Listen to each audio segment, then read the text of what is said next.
Hello, my name's Katy Cawkwell. I'm lying in the middle of the gorse bushes on Woodbury Common in East Devon, which is one of my favourite places. It's near where I live.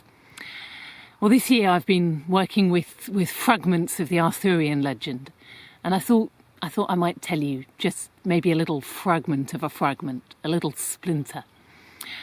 I'm going to plunge in right at the end of Arthur's life. He's lying mortally wounded, not far from the battlefield where his own son lies dead, killed by his own hand. And with him at his side is one of his most loyal and faithful of knights, Sir Bedivere. And Arthur, with a great effort, he raised himself up and he said, "Bedivere, I need you to do something. I need you to take this sword of mine, to go down the hill. You'll come to a lake. I need you to throw the sword into the water."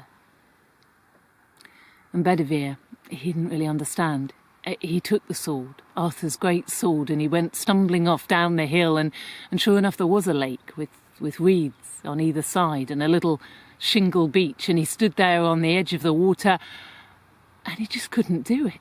This was a beautiful, precious thing. It couldn't end its days rusting at the bottom of a lake. He hid it in the reeds and he went back up the hill. "What did you see?" said Arthur. "What do you mean, what did I see?" "When you threw the sword into the water." "Well, nothing much," said Bedivere, just the ripples." "You're lying," said Arthur. "Go back and throw the sword in the water." How did he know? Thought Bedivere. But he went back down the hill. He took the sword out of the reeds. He stood on the edge of the water and he just couldn't do it. This was the sword made a man king of England. He would be needed. He just couldn't do it. He hid it in the reeds. He went back up the hill. "What did you see?" "Nothing," said Bedivere, "nothing but the wind on the water." "You're lying," said Arthur. "Will you betray me for a sword? Go and do as I ask." And finally, Bedivere caught the urgency, and he went staggering off down the hill. He took the sword out of the reeds. He stood on the edge, and he hurled it with all his might. It spun through the air. And he went up the hill. "What did you see?" I saw a white hand come from the surface of the water and catch the hilt of the sword and drag the bright blade gleaming down into the depths. "Good," said Arthur, "at last. Now help me down to the water's edge." And so Bedivere, half lifting him, half supporting him, with his king's arm around his shoulders, he helped Arthur down the hill to the edge of the water.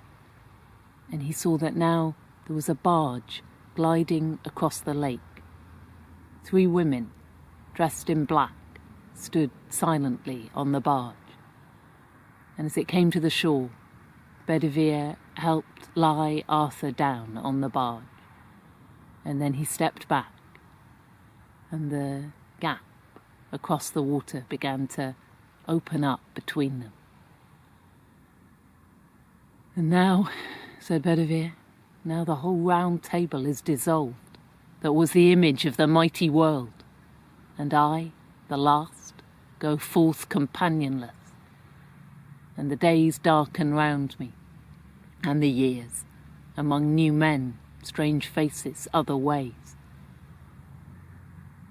And slowly answered Arthur from the barge, "The old order changeth, yielding place to new, and God fulfills himself in many ways. If thou shouldst never see my face again, pray for my soul." And there we will leave them, with the barge disappearing into one of those convenient Arthurian mists. The old order changeth, yielding place to new, I hope I see you for some real live storytelling on the other side.